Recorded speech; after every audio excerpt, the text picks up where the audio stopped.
In the midst of the COVID-19 pandemic, you don't want to forget essential preventative health care treatments for your pets, especially now that we're entering its heartworm, flea, its tick season. Dr. Rachel Campbell, associate veterinarian at Pet Wellness Clinics, joins me now to talk about why this care is so important this spring. So good to see you. Thanks for joining us. Oh, thank you so much for having us. Absolutely. Let's start with heartworm and its risks. We know it's such a big deal, and right now we need to be making sure that we're taking care of our animals. Absolutely. I think it's such a crazy time, of course, and it's so there's so much going on that we don't have control over, and it's just something that we need to continue to remember is protecting our pets from things that are preventable, and keeping them on certain medications that they need. Yeah, let's talk about what they do need right now. What should we be doing? I know, we have a dog, and I've gotten the alert, that says, hey, you want to bring Moby back in here soon. Let's talk about what we need to be doing right now for flea, tick season and that prevention. Absolutely. Of course, speak with your veterinarian about your pet and its risks. And as far as flea and ticks, like you just said, I mean, we're coming into flea and tick season.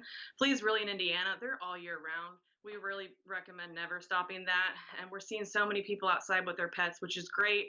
But of course, you have to keep them on flea and tick prevention because those, not to mention, you don't want them in your house, but also they can spread diseases. So, and there are some risks involved if you were to stop your heartworm prevention. Again, you're putting your pet at risk for heartworm disease, which is a nasty condition that's spread by mosquitoes. So, of course, here in Indiana, we definitely see that. Absolutely. We've seen so devastating cases with that. I also understand that there are 2 new clinics opening up. Tell us about that. Yeah, absolutely. We have one in Broad Ripple open up pretty soon. Also, we have one in Carmel.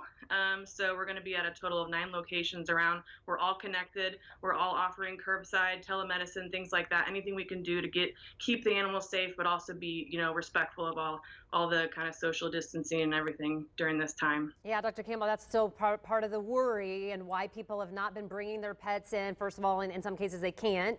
What do you want them? What's the number one thing for them to know as far as either the telemedicine or kind of the curbside and what you guys are doing? I think the first thing to know is that, you can always call us. Any questions that you have, check out our website, petwellnessclinics.com.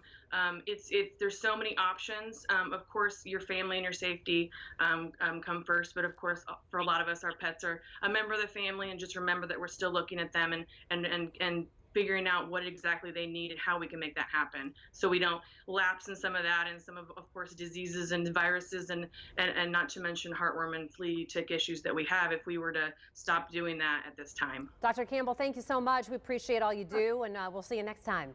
Okay, thank you. You're welcome.